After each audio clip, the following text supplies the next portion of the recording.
let's go over the 90 boss. I know some people getting a little tripped up with the 90 boss, so we'll do the whole explanation of the 90 boss.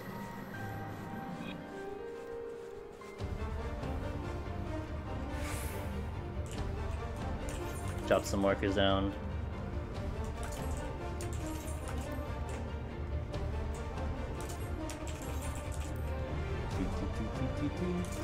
Okay, that's cool.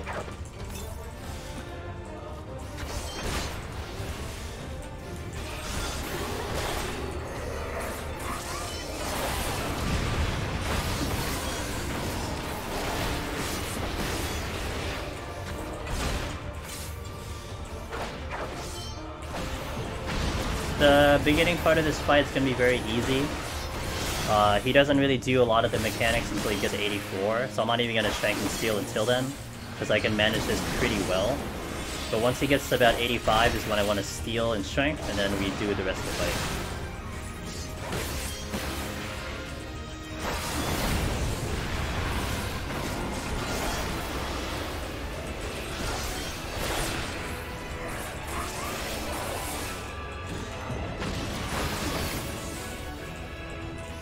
Is it?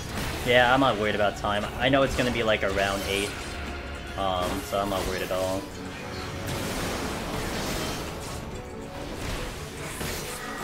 $88.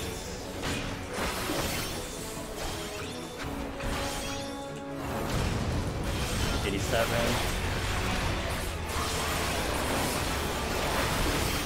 $85. Steel. So what I'm gonna do now is I'm gonna get him to A. I'm gonna get him to this column. Quagga comes out, I get behind him. I'm gonna get hit with an auto attack. That is my cadence to move. Auto, move. I dodged it, but we need to move right after there. The timing of that is a little specific. I'll explain when we get back to the next pattern. We go to B, we go to C on that one. You don't want to go further than this because the balls are exploding behind you.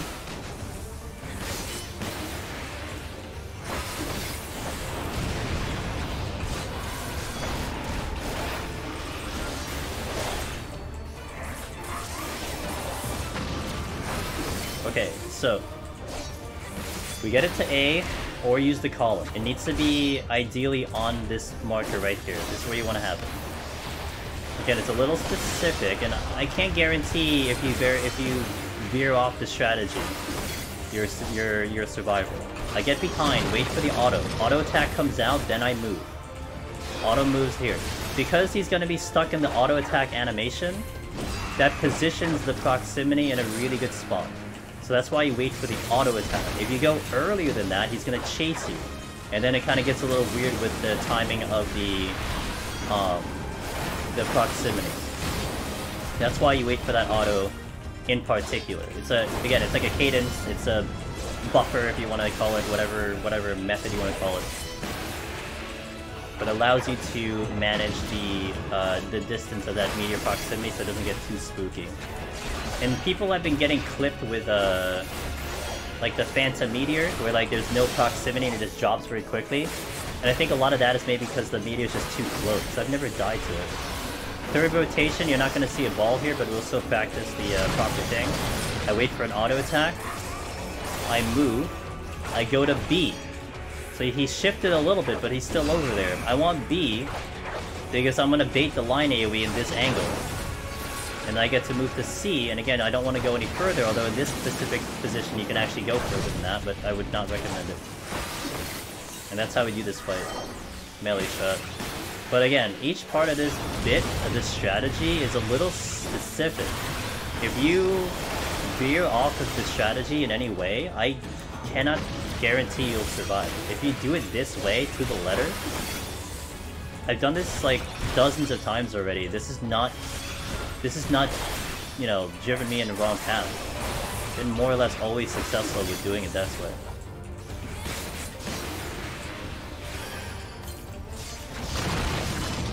It's like one of those, it's like...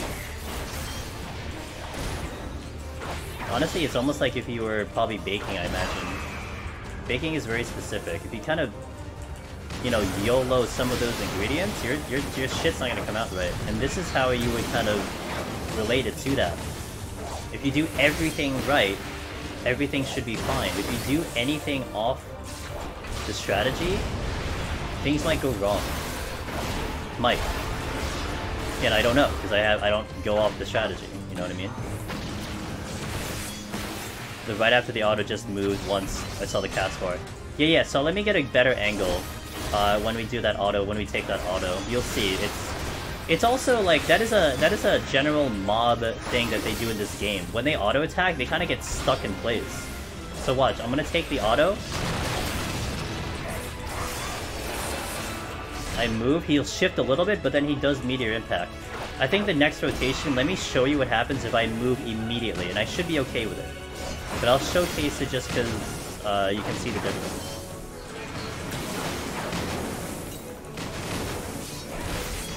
Holding my jump for a second. I have enough heals in case it goes south.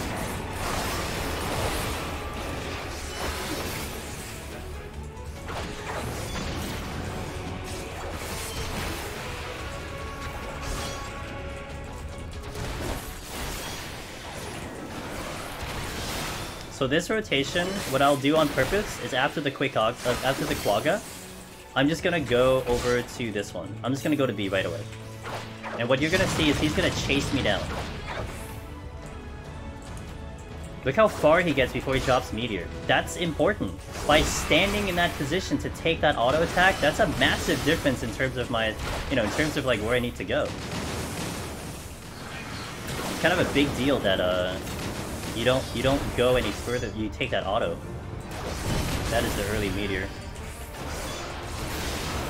So that's why that's a massive difference when you just stand there, take the auto, and move. And not to mention the timing is a little specific, because if that ball, there is a ball that spawns on top of Onra. If you move any later than that, you might get clipped. If you move directly after the auto, it gives enough time for that ball to not go off and clip you.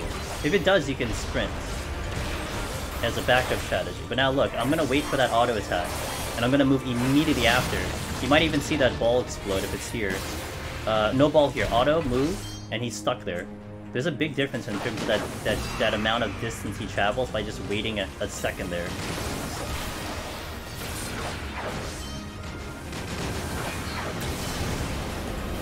That's an early meteor too.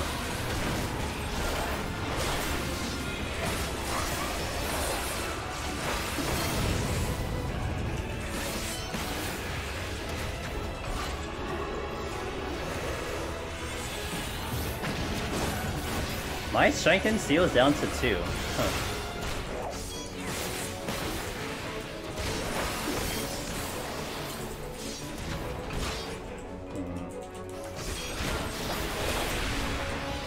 Now watch the ball that spawns here.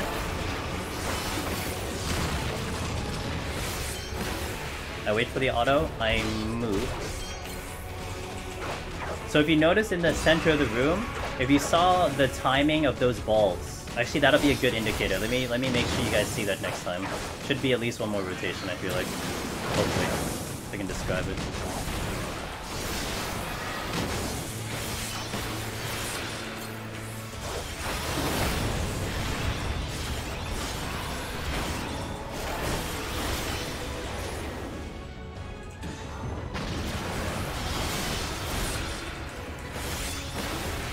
Okay, so you're gonna see at least one more rotation. What I want you guys to look at the center, look at the very first ball that explodes. It may not be the one that's here, but there will be at least one of those balls will explode very fast. And notice the timing in which I move. If you move any later, you're gonna get clipped.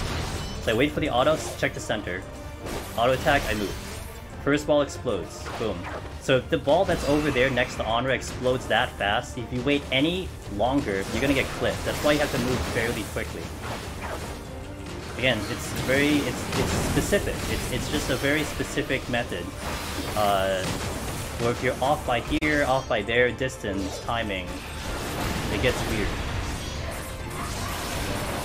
Okay, that's nice.